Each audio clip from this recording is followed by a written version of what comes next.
Newcastle United have been a side on a meteoric rise in recent times, and that meteoric rise just got capped by them confirming their qualification for the UEFA Champions League in the 2023-24 season. Now, this is momentous for the club for a variety of reasons, but rather unfortunately, of course, no fault of the fans or the players, it has in fact invited a great degree of scrutiny on the club's takeover once again, and the fact that their current ownership is pretty controversial. But why exactly is that the case, and is this something that can be maybe fixed going forward in the future potentially, considering the Premier League has previously shown that it can act when presented with irrefutable proof of problematic ownerships? That's something that we're going to talk about in this video. But before we talk about the ownership and why it's problematic, let's first talk about what exactly the achievement is and why it means so much to the folks of Newcastle. Now, first off, they are back in the Champions League for the first time since the 2003-04 season. Now, that's massive because, again, a 20-year gap without playing the Champions League is pretty big, especially when you consider the fact that Newcastle during that time suffered 2 relegations from the Premier League top flight back to the Championship. So it's been an up and down journey for sure, but now very much on an upward curve and looking like a club on the rise again.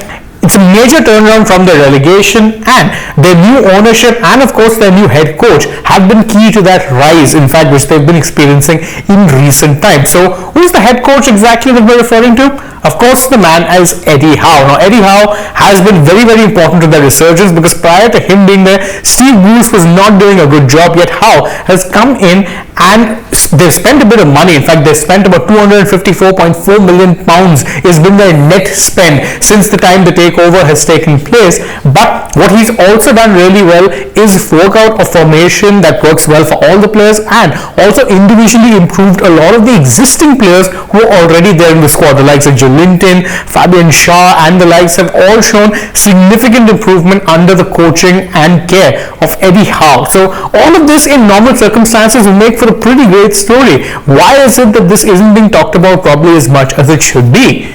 The key is their ownership. Why? Because they are very much owned by the Saudi Arabian Public Investment Fund, which means that they are in essence a state-run club. Now, that is in fact so problematic that after it was realized that the PIF had more control in Newcastle than was initially anticipated, the Premier League actually changed their ownership rules.